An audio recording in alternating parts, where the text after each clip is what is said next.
भिन्न पद्मजाण्डकोश सन्ततिं दृष्टिपात नष्ट पापजालमुग्रशासनम् अष्टसिद्धिदायकं कपालमालिकाधरं काशिकापुराधिनाथ कालभैरवं भजे।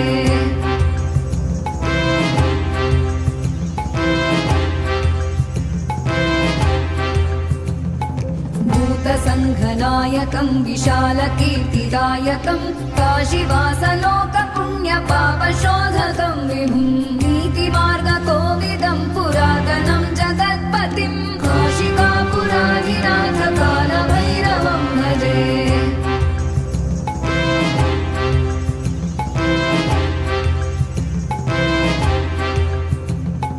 कालभैरवाष्टकं पठन्ति ये मनोहरं ज्ञानमुक्तिसाधनं विचित्रपुण्यवर्धनं शोकमो